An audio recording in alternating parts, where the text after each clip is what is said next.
I thought I'd get underway today in front of Barningham Hall, the one Paston building from the main line of the Pastons which we have still extant, something we can go and look at today.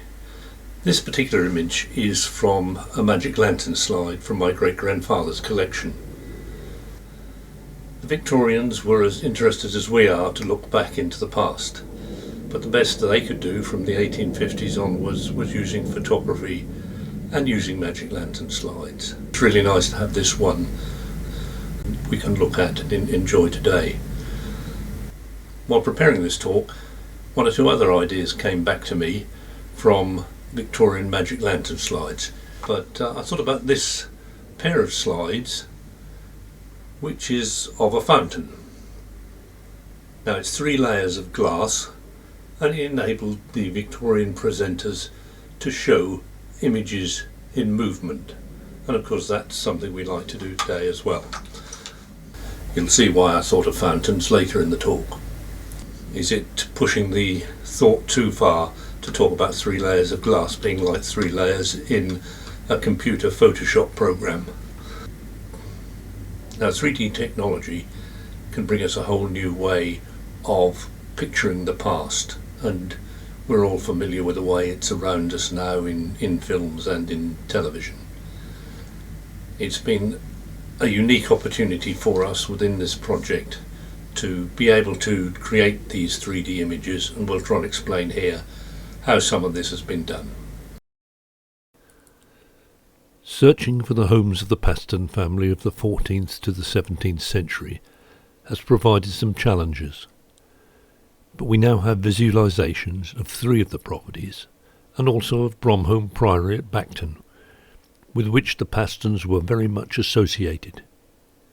We hope these interpretations will provide a sense of place for the Paston story. We'll concentrate here on Paston Hall in the village of Paston, and on Oxnate Hall between North Walsham and Aylsham, but we'll introduce the other 2 buildings later in the story. The first to be tackled was Paston Hall. A building of this name remains as a pleasant property in extensive grounds in the village, but today's house probably dates from late Georgian or early Victorian times. At the time that the Paston Heritage Society began to be interested in the house in which Judge William Paston of the early 15th century lived, the then owners were very interested themselves in the story, and were delighted to allow access for investigations. Judge William developed the property to reflect the importance of his newfound status of national judge and Norfolk landowner, though his work required his absence from home on many occasions, with his wife Agnes carrying responsibility for the family house. It would remain in use by the family for the next 300 years, though there was a gradual transfer of favouritism by later Pastons to the other grand house at Oxnead. One of the key early activities was to dig holes in the garden and lawns. The process began with a test pit outside the great barn, and then the whole village became involved with the scheme from the University of Cambridge, which was undertaking test pits in many East Anglian locations. For the village of Paston, several of the pits were allocated to the grounds of the present hall. These provided invaluable information. At the same time, work in the gardens was revealing a considerable amount of stonework, which had clearly once been part of a building. Expertise from the archaeological unit at Gresson Hall was provided, resulting in information down to which quarry stone had come from. What was the actual layout of the hall? Where were the foundations? For this, ground-penetrating radar came into its own. There are a number of modern techniques for looking beneath the surface, and radar would be the most effective in this instance. It might look like a lawnmower, but in fact it's sending down a signal to a chosen depth, and the reflected signal indicates what's lying beneath. One of the key moments was when it was thought that the foundations might run beneath the potato patch. The owner was unequivocal. he was far more interested in what might be found on the radar than he was on a few potatoes, and as a result the radar carrier trundled straight through the growing plants. The net result from reflected foundations and other elements was wells, cesspits, sporadic wall lines and reflections of building debris. There was one clear reflection of a cellar within the North Range. It enabled the pinpointing of features in a sketch by Josiah Boydell, and established the orientation of the hall and the rough footprint of the building which had once stood on the site. This would be the starting point for laying out a base plan on the computer. At the same time there had been a trawl through other documents with clues. How reliable and useful would the Boydell picture be? Doubtless information could be drawn from it, but it was also concluded that the artist had made some adjustments to what he was viewing to add to the attractiveness of his picture. The church, of course, is still extant, but the alignment shown by the ground radar and the painting didn't entirely match up. Some allowance would have to be made. Interestingly, the ground-penetrating radar identified the low wall and well seen in the watercolour. When these features were plotted and combined with an overlay of the watercolour viewed in 3D, the barn position was shown to be accurate. By extrapolation, the barn of course also being extant, it was then reasonable to suggest the layout of the eastern range and position of the smithy. It seems that the smithy building is probably located under the present cottage in the gardens, and the east range of the hall is mainly under the present hall. The greatest assumption made with Josiah Boydell's watercolour is the colour treatment in his painting. The question was whether the orange of the ruins was representative of brickwork, or whether it was defining a difference between the ruins and other buildings, such as the church and barn. It was decided to go for the latter, as according to Bloomfield, the Norfolk historian, the Gatehouse was built from stone and flint. His description of ruins seems representative of a late medieval arrangement, with a buttery hatch and a great hall. It was decided that the East Range, containing the Great Hall and entrance, would probably have been a stone and flint building, contemporary with the Gatehouse. Thus changes were made to some of the early work, and the buildings gradually appeared on screen. The building ground plan is set up on the details provided by the radar scanning, and walls are gradually added. Details for the walls had to be dealt with one by one, drawing on knowledge of other buildings of the time. The gatehouse was described as having 2 large cellars, so wings were added to the gatehouse, inspired by Baconsthorpe Castle. In terms of the hall itself, we know that there was a chapel, but not its whereabouts. We also know that the hall was partly destroyed by fire during the reign of King Henry VIII, and was replaced by what is described as a great rose-coloured mansion that appears in a portrait of a later Sir William Paston. The ground-penetrating radar indicated something akin to this building in terms of a ground plan facing south. With this in mind, a new back wing was built to the south to represent the mansion, and included various bits and bobs such as blocking of windows to illustrate a complex that had undergone change and rebuild over the years. As the model progressed, drone photography was used to create a 3-dimensional model of the site. This process, photogrammetry, involves taking a series of photos around an artifact or a site, sometimes hundreds of photos, and using powerful software to create a 3D model on screen. Processing can sometimes take a matter of hours, as the software identifies where to join each image to the next. In this screenshot, the blue rectangles indicate the camera positions for each photo. For the creation of the 3D image by James Mindham, the model came together as a series of blocks, shapes and details. The question then arises of textures, the finishes for the various elements. Sometimes these can be created by artwork. Sometimes the best process is to photograph existing properties and use them to fill the image. James will explain this in a moment. As Paston Hall was by far the most elusive of the properties in question, it was decided to create something that looked as though it had developed organically over the last 300 years of occupation.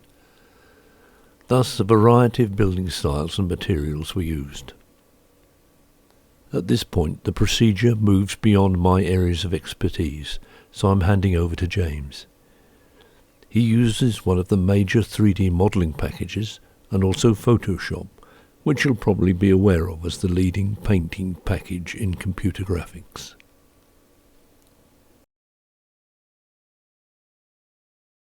In this short-ish video, I will show you just the general basic principles of creating a texture to go onto a 3D model. Now, I've made a simple building here. These are all called polygons. So this is my gable end polygon and the roof polygons. And in order for me to create textures for the gable end and the roof and the whole building, I need to map these polygons into a 2D space from this 3D space. And what I do simply, although believe me, it really is not as simple as clicking a button, but in this case it is. I will press my button and I get all of these polygons as separate entities now. So there's my gable end, roof, bit of the side. What I will do now is rearrange these polygons into a form that makes it easier for me to use as a guide in Photoshop. So I'll now quickly do that, speed it up.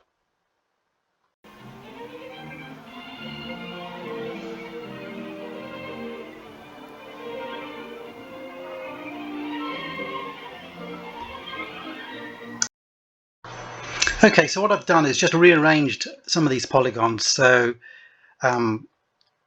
it looks like I've wrapped the model. So here's our gable ends and our sides and our roof all together now. And it just makes life easier for me when I export this into Photoshop and then start applying textures. So the next thing I need to do is export this whole template here as an EPS file or a JPEG file and get it into Photoshop.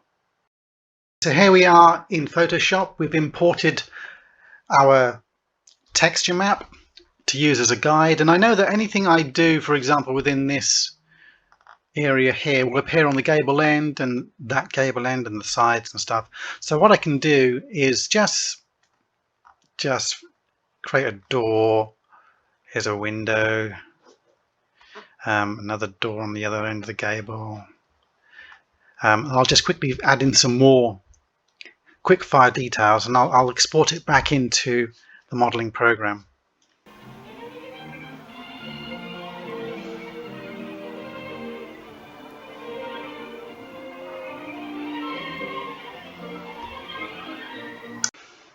Okay, so we're back into our 3D program. We now need to get the texture map we created in Photoshop onto our 3D model, and in order to do that I need to give the 3D model a material.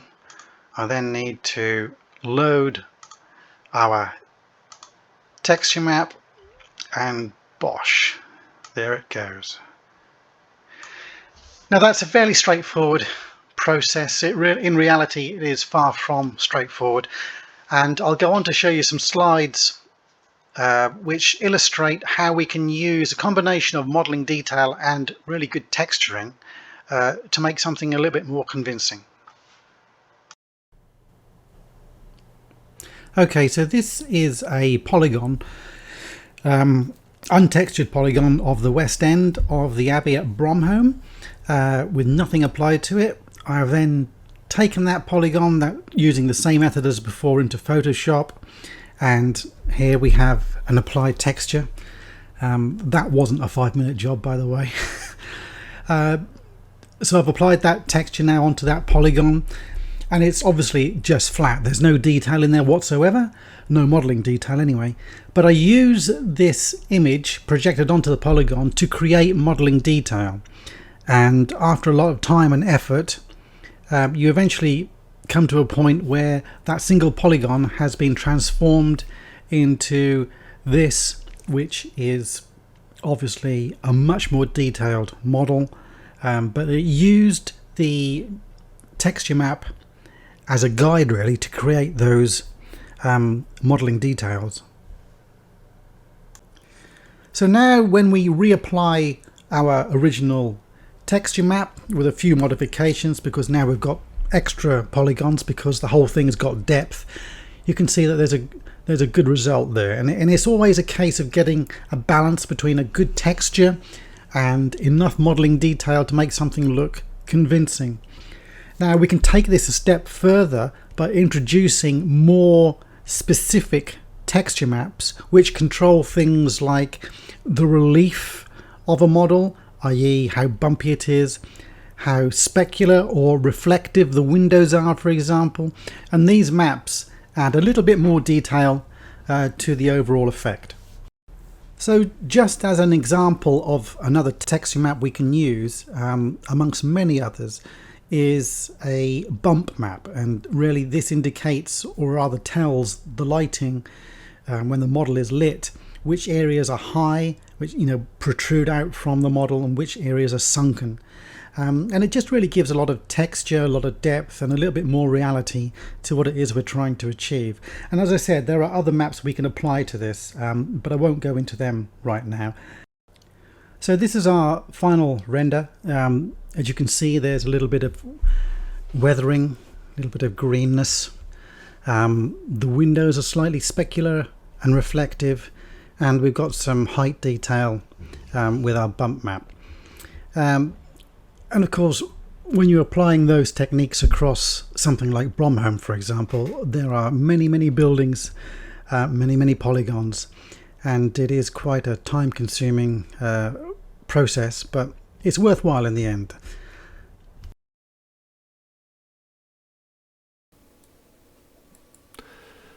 Once generated, the image can be shown in 3 dimensions on screen, and the viewer can move around the image as they wish. You can try it yourself on the This is Paston website. The finished model can then be used in a variety of ways. For example, we'd be able to put reenactors from the Paston Heritage Society into the models, using the same green screen technology that is used in much of the television industry today. A further use is to choose a view from the model and then export it into a different software package, again normally Photoshop. These rendered skills from the model are used as the basis for digital visualization artwork. In this image of the hall, a lady's been added with artwork, and William Paston has been added by using a reenactor's image. The same overall 3D image is used here from a different angle, to create a picture of the gatehouse in a winter setting. In addition to the stills for the photogrammetry, we generally take the opportunity to record some video while the drone is in use. Integrating the 3D model and the video is challenging, and at the time we made a short video to explain the process.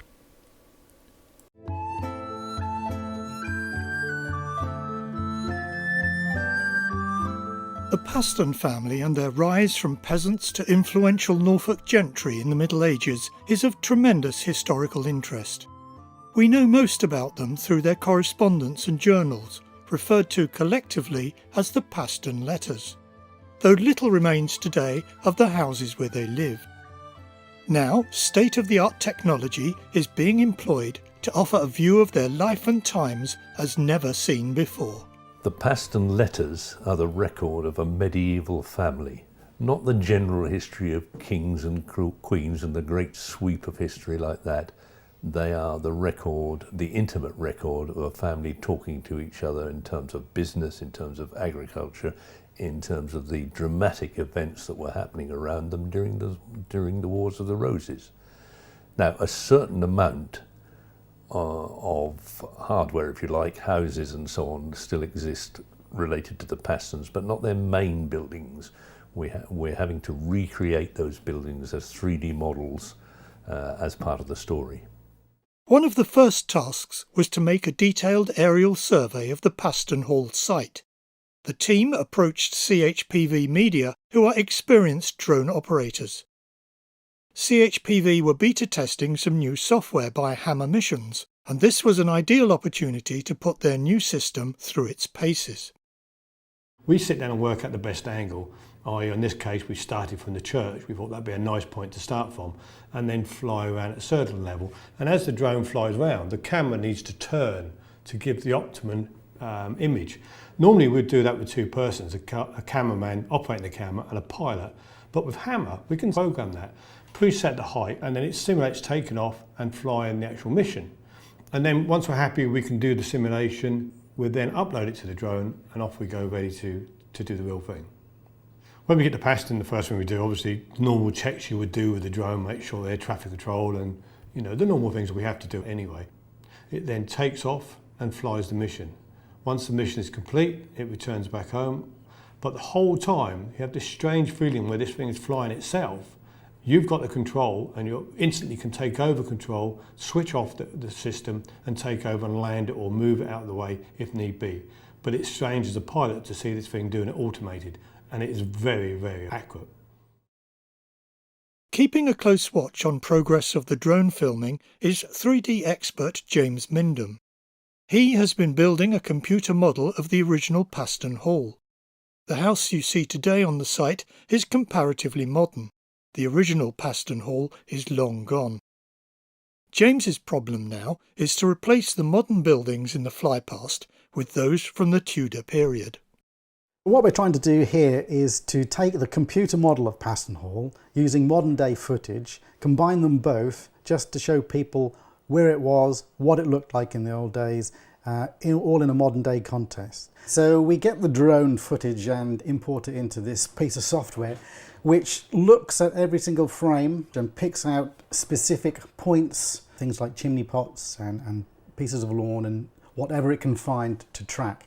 And what this does in the end is create a camera path, and that camera path is then imported into a 3D application which I build the Paston Hall model in, and it's a pretty seamless fit. Everything is correct, the perspective is correct, the angles are correct, and that's how we generate our final movie. Months of painstaking work are finally over.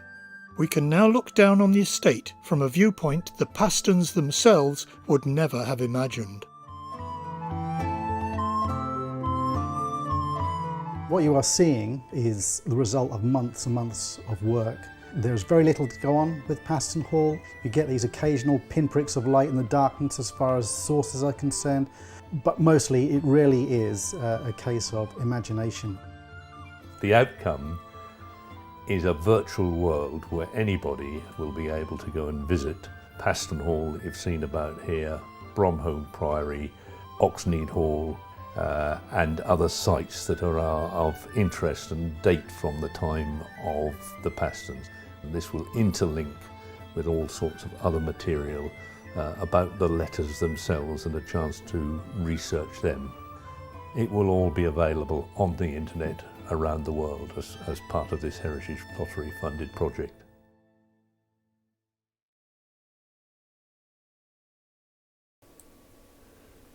Let's move on now to Oxnate Hall. In this instance, the northeast section of the house, once the section for the staff of the hall, is still in place and provides a fine home and a wedding venue for the 21st century. This time the drone was used early in the process to provide a general overview of the site. 3D models were constructed of the landscape as it is now and of the church. It's in the church that we find some beautiful Paston monuments and a slightly battered tomb for the Clement Paston who built the main Oxnead Hall on or near the site of a previous hall. Interpretation of the site can be guided to some extent by the various drawings undertaken by John A.D. Repton when he lived at the property, but by the time he was sketching, we understand he was relying on descriptions from older members of the parish, as the main part of the hall had been demolished. He kept having second thoughts, and his knowledge of 17th century life was shaky, and he's known to have been very deaf, which may have contributed to misunderstandings. Close study of his drawings and his watercolour reveal a degree of inconsistency, but they do provide a general guidance. Later drawings and paintings are largely of the section we know today, although there are changes. One of the techniques used in the investigation of the extant building was dendrochronology. Early on in the Footprints project, archaeologist Matt Champion led the Dendrochronological Investigation of part of Oxnate Hall. After the time of Clement Paston, the hall was further extended by his descendants in the 17th century and was visited by King Charles II. However, after the death of William Paston, 2nd Earl of Yarmouth in 1732, the great house was largely demolished, leaving only the few small sections that can still be seen today, though fortunately the Paston letters had come to light. What had the house looked like? How was it decorated? We're not even sure of an exact date for its construction.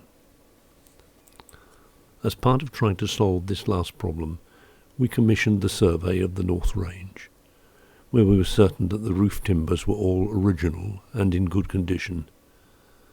The technique uses tree ring dating to establish an exact year for when the trees were actually felled to be used in the building.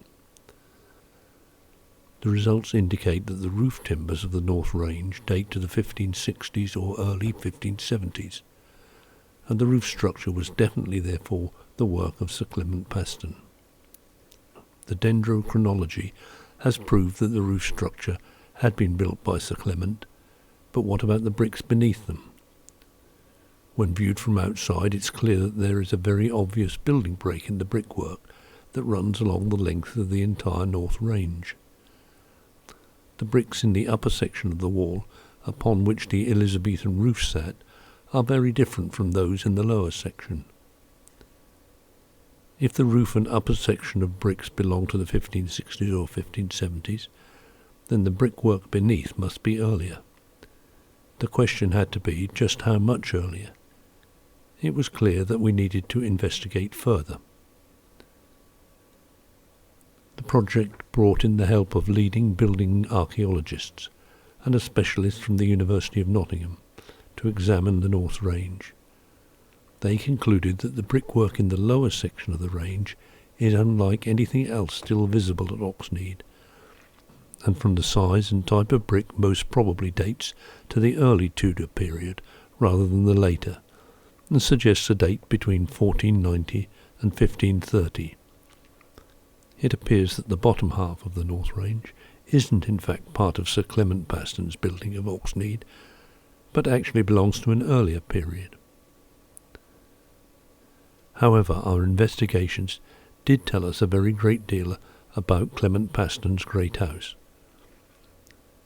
A small fragment of blue and yellow tile might tell us of imported expensive Flemish tiles for a floor, perhaps for a chapel.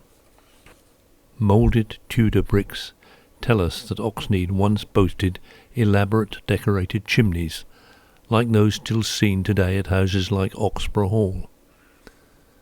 Stars cast in lead once formed part of an elaborate moulded plaster ceiling in the main house. All these small clues can be brought together to form a more complete picture of how this great house once looked. We'll leave this investigation now. Over the last 30 years, various archaeological and architectural surveys have been undertaken, as well as rebuilding features that were once part of the building, in as far as they are understood.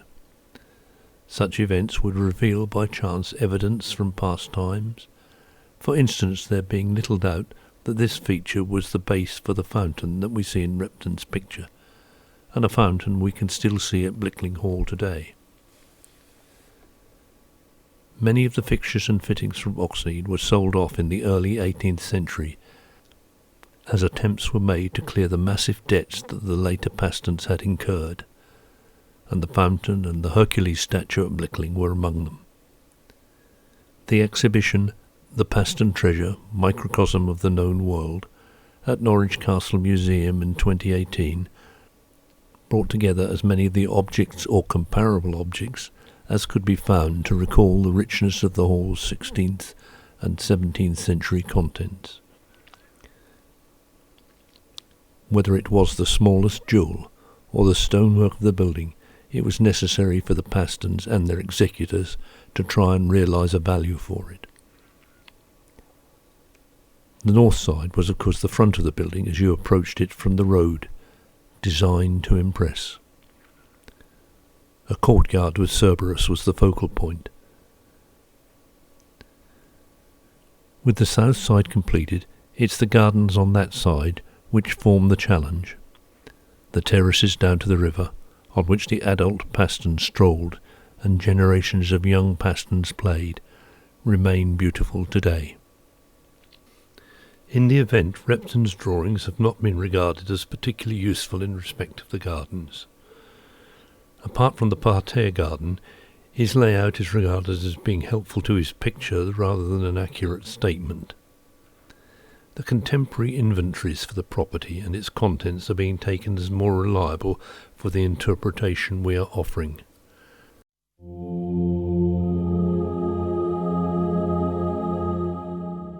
We'll conclude with brief musical visits to Bromholme Priory and to Gresham Castle.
trust Lord Mullanes to behave civilly. Our men are afraid that they will take possession by force. But it will not be easy. The houses here are so low that no one can shoot out with longbows, even if we might soon have need.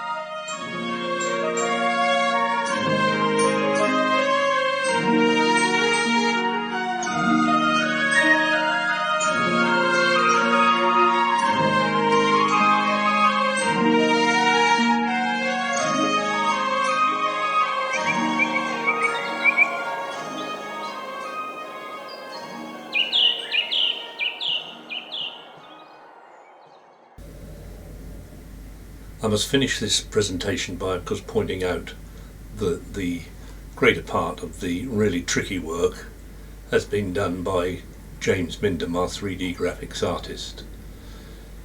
In other areas, Craig Smith has done most of the work on the animations for us, and there are many others who've contributed in all sorts of ways to what we can show you on the screen here. You can see all of the work that's been done on the This is Paston website,